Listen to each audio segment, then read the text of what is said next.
35 ਸਾਲਾਂ ਦੇ ਵਿੱਚ ਮੁਲਕ ਦੀ ਤਰੱਕੀ ਖੁਸ਼ਹਾਲੀ ਆਏ ਵੀ ਤਰੱਕੀ ਹੋਈ ਹੈ, ਵਾਲ ਉੜ ਗਏ। ਕਹਿੰਦੇ ਕਿਆਮਤ ਆ ਗਈ, ਜਿਹੜੇ ਬੰਦੇ ਭੁੱਖਾ ਮਰ ਕੇ ਕਿਆਮਤ ਉਹਦੇ ਘਰ ਆ ਗਈ। ਨਵਾਜ਼ ਸ਼ਰੀਫ ਤੁਹਾਡਾ ਵਿਰਾਤ ਨਹੀਂ ਹੈ।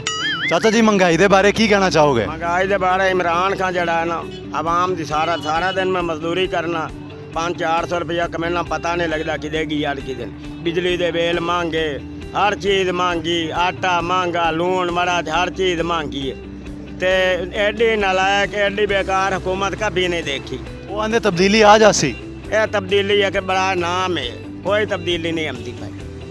इमरान खान के दौरे तो तब्दीली आमदी नहीं, नून लीग के दौरे शायद पीपल पार्टी के दौरे च आ सकती ਤੇ ਨਾ ਹੁਣ ਪੀਪਲ ਪਾਰਟੀ ਦਾ ਦੌਰ ਆਉਣਾ, ਨਾ ਨੂਨ ਲੀਗ ਦਾ ਆਉਣਾ, ਤੇ मोड़ तब्दीली आ सकती है।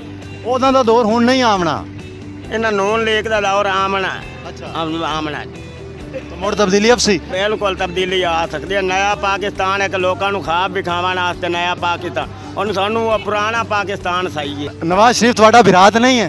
नहीं अपना भाई है नवाज शरीफ अपनी पार्टी का सरबराह है भैया।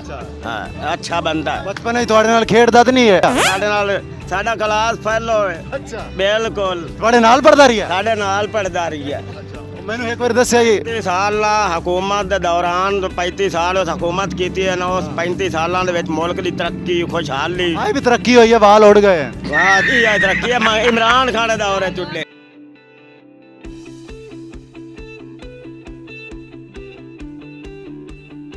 ਮਹਿੰਗਾਈ ਦੇ ਬਾਰੇ ਤੁਸੀਂ ਕੀ ਕਹਿਣਾ ਚਾਹੋਗੇ? ਮਹਿੰਗਾਈ ਤਾਂ ਜੀ ਬਹੁਤ ਇੰਤਹਾ ਨੂੰ ਪਹੁੰਚੀ ਹੋਈ ਹੈ।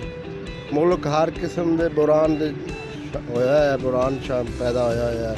ਨਹੀਂ ਕੋਈ ਚੀਨੀ ਮਿਲਦੀ, ਨਹੀਂ ਕੋਈ ਆਟਾ ਮਿਲਦਾ, ਨਹੀਂ ਕੋਈ ਜਨਾਬ ਆਪਣਾ ਸਬਜ਼ੀ ਖਰੀਦ ਸਕਦੇ, ਨਹੀਂ ਜਨਾਬ ਹਾਲਾਤ ਮੁਲਕ ਦੇ ਇਹੋ ਜਿਹੇ ਬਣੇ ਹੋਏ ਨੇ, ਕਾਰੋਬਾਰ ਜਿਹੜੇ ਬਿਲਕੁਲ ਨਹੀਂ। ਇਮਰਾਨ ਖਾਨ ਸਾਹਿਬ ਕਹਿੰਦੇ ਕੋਈ ਸਬਰ ਕਰੋ, ਤਬਦੀਲੀ ਆਏਗੀ।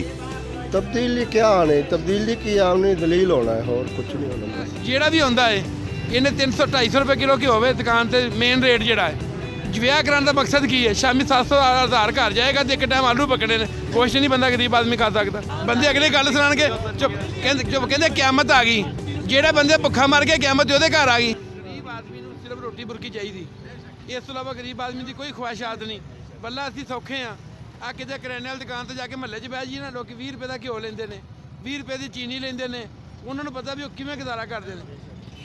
ਅਸੀਂ ਤਾਂ ਗੱਲਾਂ ਕਰਨੇ ਇੱਥੇ, ਅਸੀਂ ਮੋਟਰਸਾਈਕਲ ਰੱਖੇ ਨੇ, 125 ਨੂੰ ਪੈਟਰੋਲ ਹੋ ਗਿਆ, ਅਸੀਂ ਪਵਾਈ ਜਾਂਦੇ ਇੱਧਰ, ਤੇ ਬੰਦਿਆਂ ਦੇ ਘਰ ਰੇਹੜੀ ਵਾਹਨ ਵਾਲੇ ਦਿਹਾੜੀਦਾਰ ਬੰਦੇ ਦੀ ਰੋਟੀ ਨਹੀਂ ਪੱਕਦੀ। ਬਸ ਹਕੂਮਤ ਮੋਟਰਸਾਈਕਲਾਂ ਮਹਿੰਗੀਆਂ ਕਰੇ, ਕਾਰਾਂ ਮਹਿੰਗੀਆਂ ਕਰੇ, ਟੈਕਸ ਲਾਵੇ, ਇਹ ਖਾਣ ਪੀਣ ਤੱਕ ਸਹੂਲਤ ਦੇਵੇ, ਸਾਰੀ ਦੁਨੀਆ ਖੁਸ਼ਹਾਲ ਹੈ, ਹਕੂਮਤ ਵੀ ਖੁਸ਼ਹਾਲ ਹੈ।